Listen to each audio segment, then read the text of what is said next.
13 বছর পর অবশেষে দোষী সাব্যস্ত হলেন বলিউড সুপারস্টার সালমান খান। অনিচ্ছাকৃত খুনের জন্য ভারতীয় দণ্ডবিধির 304 ধারায় দোষী সাব্যস্ত হন 49 বছর বয়সী সালমান। দাবাং হিরো সাল্লু অস্বীকার করলেও আদালত জানায় মদ্যপ অবস্থায় নিজেই গাড়ি চালাচ্ছিলেন, এমনকি দুর্ঘটনার সময় লাইসেন্সও ছিল না খান সাহেবের।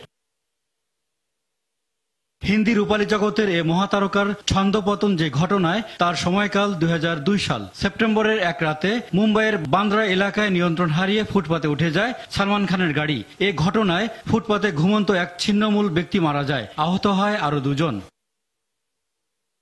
তবে তার বিরুদ্ধে আনা সব অভিযোগ অস্বীকার করে সালমান খান বারবার বলেছেন ঘটনার রাতে তিনি মদ পান করেননি, আর গাড়িও চালাচ্ছিলেন তার চালক অশোক সিং। চালক স্বয়ং নিজের দোষ স্বীকার করে বক্তব্য দিলেও আদালত তা আমলে নেয়নি।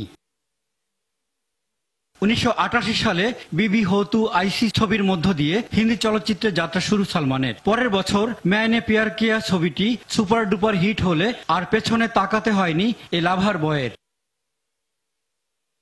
একে একে উপহার দিয়েছেন হার দিল জো প্যার করেগা, চোরি চোরি চুপকে চুপকে, তেরে নাম, দাবাং সহ অসংখ্য ব্লকবাস্টার ছবি।